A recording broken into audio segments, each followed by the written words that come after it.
you see how POK uprising has intensified as locals clashed with Pakistani army on Palak Bridge. Those are the pictures on your screens. POK uprising that intensified in Dadial, where the Pakistani army tried to block Kashmiri protesters by placing huge containers on Palak Bridge. Defiant locals with bare hands and raw anger. That is all it took them to push those containers aside.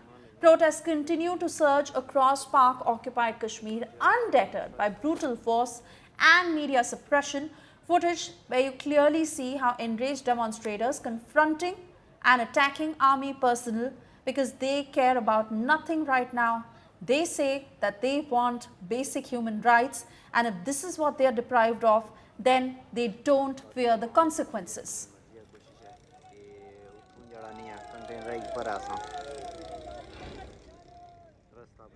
अगे भी उधर बाहर भी ambulance आई है, इधर भी फैमिलियां वगैरह अच्छी हैं, कुछ जो ऊपर बैठी हुआ फैमिलियां तो कुछ इधर पीछे बैठी हुआ ये भी जिन्हें बाहर जाना है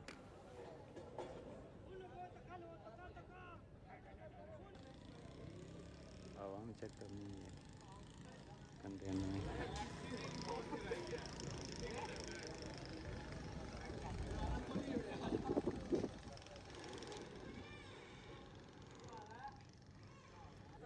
You clearly see in those pictures how Palak Bridge was blocked by the Pakistani army. And this huge block of container, in fact 2 of them that were placed right in the middle of Palak Bridge such that people are not able to cross, they're not able to get to the other side, and this was a measure taken by the Pakistani army to contain the protests. But the result that was entirely opposite of what the Pakistani army had expected it to be.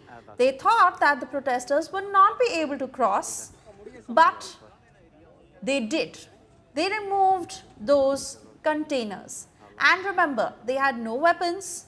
They were just a force of protesters who came with raw anger, with bare hands, and removed those blocks.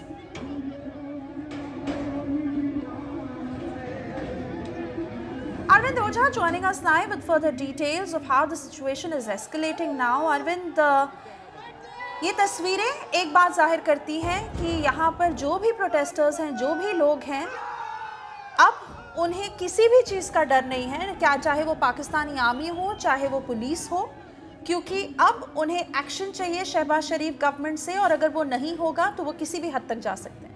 और बीते 3 दिनों से ये जो protest है PoK में वो लगातार जारी है। जो पीओके के लोग हैं वो अपनी मांगों पर अड़े हुए हैं। वहाँ पर मोबाइल, इंटरनेट सब कुछ बंद किया जा चुका है और इसको लेकर वो लगातार प्रोटेस्ट कर रहे हैं। वहाँ पर करप्शन भी काफ़ी ज़्यादा हो गया और इसको लेकर वहाँ की जो लोकल जनता है वो काफ़ी ज़्यादा परेशान है और इस वजह से वहाँ पर प्रोटेस्ट लगातार चल रहा था, जिसके बाद जो पाक आर्मी, पाक पुलिस है वो जो मासूम लोग, इनोसेंट लोग हैं उन पर पहले टीयर गैस के शेल छोड़े गए, उसके बाद गोलीबारी भी हुई है, कुछ लोगों की मौत की भी खबर है। तो ये प्रोटेस्ट अब काफ़ी ज़्यादा हो गया है और उसको रोकने की कोशिश लगातार जो पीओके में पाक की पुलिस है, पाक आर्मी है, वो लगातार पाक आर्मी को उतार दिया गया इस प्रोटेस्ट को रोकने के लिए। और तस्वीरों में साफ दिखाई दे रहा है कि एक पुल पर कंटेनर लगाया जो पाक पुलिस है उसने, ताकि जो प्रोटेस्टर है उनको रोका जा सके, लेकिन लोग अब मानने को तैयार नहीं है क्योंकि वो पाकिस्तान की जो सरकार है उससे काफ़ी ज़्यादा परेशान हो चुकी है। और बीते 3 दिनों से ये जो प्रोटेस्ट है मुजफ्फराबाद, कोटली, इन तमाम इलाकों में चल रहा है और जिसका असर भी बहुत ज़्यादा देखने को मिला है। प्रोटेस्ट इस कदर है कि जो पाकिस्तान के प्रधानमंत्री शहबाज शरीफ है उन तक को सोशल मीडिया प्लेटफॉर्म एक्स पर रिएक्शन देना पड़ा है। तो लगातार ये प्रोटेस्ट जारी है और नारेबाजी चल रही है। अगर हम सीधे तौर पे कहें तो बीते कई सालों से जो पीओके में आम जनता को दबाने की कोशिश कर रही है, जो वहाँ पर भ्रष्टाचार है, लोग पाकिस्तान की सरकार से पूरी तरह से त्रस्त हो चुके हैं। पीओके में जो नौजवान हैं उनको लश्कर और जैश के आतंकी उनका ब्रेन वॉश करते हैं, वहाँ पर टेरर कैंप चलाए जाते हैं और बीते 3 दिनों से तो इंटरनेट और मोबाइल फ़ोन ही वहाँ पर बंद कर दिया गया है, जिसके बाद अगर आप देखें तो क्या बच्चा, क्या नौजवान, सभी लोग प्रोटेस्ट पर उतर गए। पर अब आगे शहबाज शरीफ गवर्नमेंट क्या करेगी, क्योंकि फिलहाल तो वो एक नेगोशिएशन कमेटी भेज रहे हैं मुजफ्फराबाद, उस कमेटी को एक्सपैंड भी किया गया है, उस कमेटी को बोला गया है कि वो जल्द से जल्द मुजफ्फराबाद जाएं। क्या ये इनफ है इस बात को देखकर कि लोगों में कितना गुस्सा उमड़ रहा है? बिल्कुल गुस्सा है। और देखिए 29 सितंबर से ये प्रोटेस्ट शुरू हुआ। 30 सितंबर को काफ़ी ज़्यादा टेंस हो गया था माहौल, क्योंकि अब जो लोग हैं वो मानने को तैयार नहीं। और 1 अक्टूबर को मुजफ्फराबाद कॉल किया था जो तमाम वहाँ लोकल लीडर्स हैं उन्होंने सरकार के खिलाफ, और उसके बाद वो कंटेनर लगाए गए, बड़े बड़े कंटेनर लगाए गए थे जिसकी विजुअल्स भी सामने आए रोकने के लिए। और ये जो प्रोटेस्ट है इसका असर मुजफ्फराबाद, कोटली, रावलकोट इन इलाकों में देखने को मिला है। और जब पहलगाम टेरर अटैक हुआ था उसके बाद भी पीओके में प्रोटेस्ट हुआ था। जो लश्कर का कैंप वहाँ पर चलता है, अलकायदा का कैंप चलता है, जैश ए मोहम्मद का कैंप चलता है, हजारों जो नौजवान हैं वो मारे जा चुके हैं अब तक। जो इंडियन आर्म फोर्सेस हैं वो जैसे वो एंटर करने की कोशिश करते हैं कश्मीर सीमा में उनको मार गिराया जाता है। लेकिन अब जो लोकल लोग हैं वहाँ के बहुत परेशान हो चुके हैं पाकिस्तान की सरकार से, पाक आर्मी से,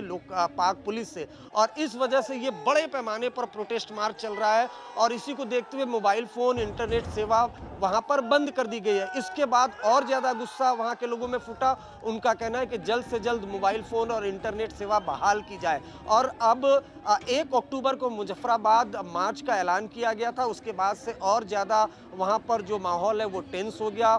लगातार वहाँ पर टीयर गैस की सेल छोड़ी गई, फायरिंग भी हुई है। फायरिंग में कुछ लोगों के मारे जाने की खबर है। लेकिन जो ये नारे आप सुन रहे हैं पीओके में, ये बहुत बड़ा मैसेज है पाकिस्तान की सरकार को कि किस तरीके से और बाकी दुनिया भर में कि किस तरह से पीओके के लोगों का दमन हो रहा है, किस तरह से उनको दबाया जा रहा है, वहाँ पर किस तरह का भ्रष्टाचार है। लोग वहाँ पर पूरी तरह से पाकिस्तान की जो हुकूमत है उससे त्रस्त आ चुके हैं। जी अरविंद, शुक्रिया करना चाहूँगी आपका। साथ ही एक नज़र डालते हैं इन तस्वीरों पर फिर से कि किस तरह से अब पाकिस्तान में शहबाज शरीफ गवर्नमेंट के लिए ये बहुत कंसर्निंग है।